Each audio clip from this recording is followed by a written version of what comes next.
Tu es un sportif ambitieux, tu souhaites transformer tes doutes pour atteindre chacune de tes ambitions.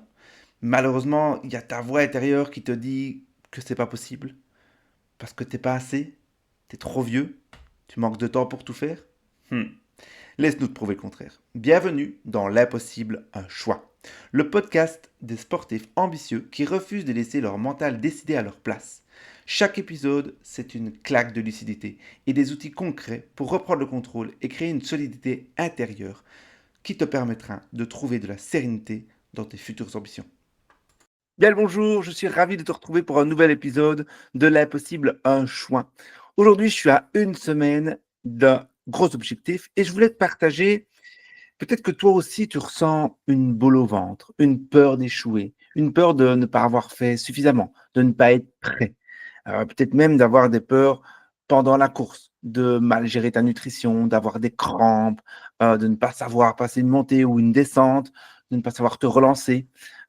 Et je voudrais voir avec toi comment est-ce qu'on peut décompresser tout ça. Et j'ai envie de te donner ma méthode. Parce que souvent, quand on a une peur comme ça, on ne cherche pas à s'y confronter. On cherche souvent soit à la fuir en s'occupant, en faisant d'autres choses, soit en essayant d'acheter un nouveau matériel qui va être révolutionnaire et qui va permettre justement de pouvoir passer au-delà de cette peur, mais sans vraiment s'y confronter. Et moi, je voulais te partager un outil qui va te permettre de vraiment créer un vrai reset et de pouvoir voir si cette peur, on peut y faire quelque chose ou pas. Ça te parle? Allez, c'est parti. Ce que je te propose, c'est de prendre 2 minutes là, d'aller chercher une feuille et d'aller te chercher un bic. OK? Sur cette feuille, tu vas faire une colonne. La première chose que tu vas noter, sans filtre, c'est la liste des pires scénarios à mettre en place. Je vais te donner un exemple. Moi, il y a quelques années, comme tu le sais très certainement, j'ai été blessé. Et donc, quand j'étais blessé, que je ne savais plus marcher plus de 20 mètres, il y avait tous les pires scénarios qui étaient présents. Je ne savais plus recourir. Si je continuais à ne pas faire de sport, j'allais perdre de poids.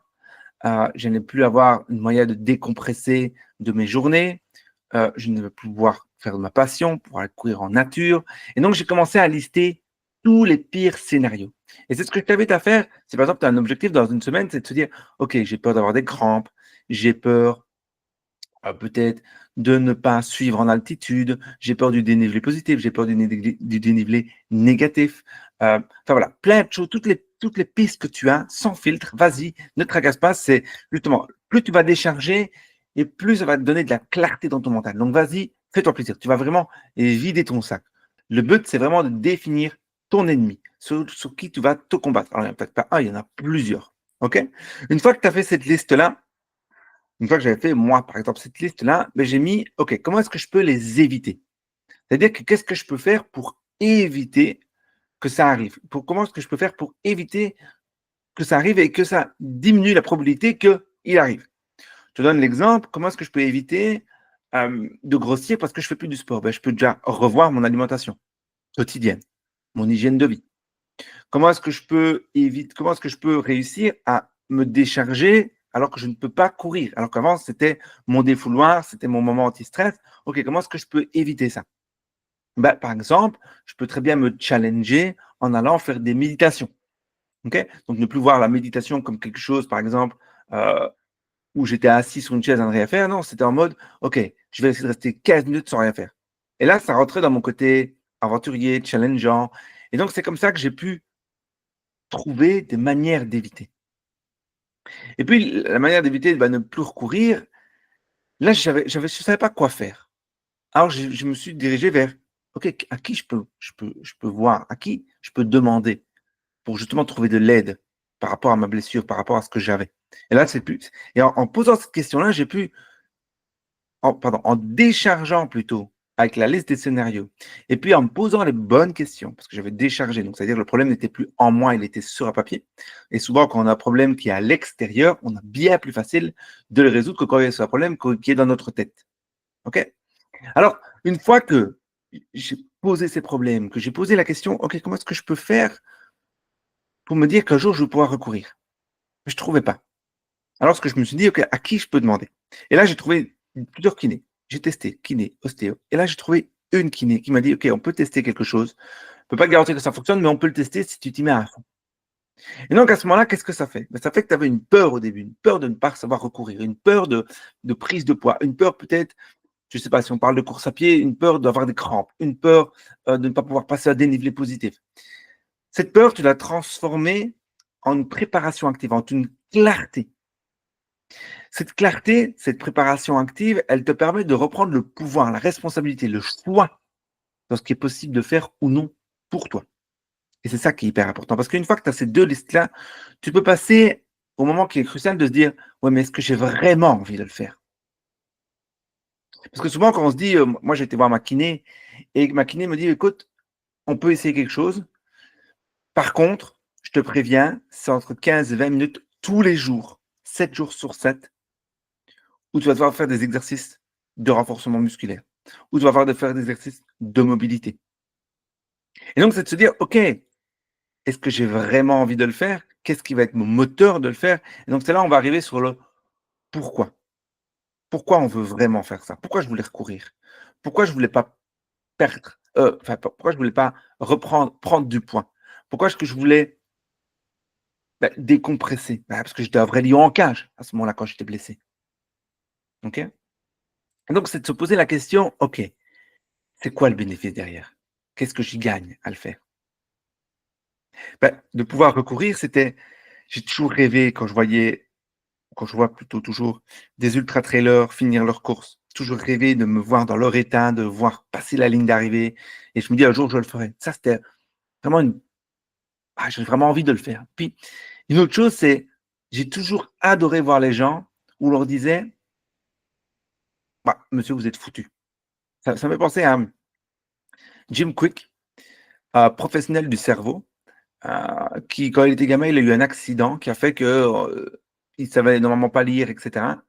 Et maintenant, il fait des formations en lecture rapide. C'est un génie et tout ça parce qu'il a mis des habitudes en place, il a mis des choses en place et ça me passionne et je me dis: c'est l'occasion justement, je suis blessé, tout le monde me dit que c'est pas possible, prouve que c'est possible et fais ce que tu as vraiment envie de faire. Donc voilà, c'était aussi, pourquoi je voulais le faire, quoi. Mais dans la course à pied, ça peut être aussi lorsque tu as un objectif, tu as une peur de dénivelé positif, c'est pourquoi tu veux le faire? Parce que j'ai envie de découvrir des super paysages. Quand tu montes, forcément, tu vas découvrir des nouveaux paysages. Au niveau des crampes, si on te dit, modifier ton hygiène de vie, c'est de se dire: «OK, moi je ne veux plus revivre cette douleur» et donc c'est un bénéfice. Et puis la deuxième chose, dans le même pourquoi on le veut, c'est quel est le coût de l'inaction? OK, je ne sais pas si tu vois ce que c'est l'inaction, c'est-à-dire que si tu ne fais rien, qu'est-ce qui te va t'arriver? Je te donne l'exemple, toujours dans le même trait d'exemple, c'est de se dire: «Moi, je ne vais plus pouvoir recourir. Je ne peux plus recourir. OK. Qu'est-ce que ça va incomber si je ne cours plus?» Parce que je te disais, peut-être la prise de poids, heu, peut-être plus de moyens de moins de moyens de décompresser et donc je vais être plus nerveux.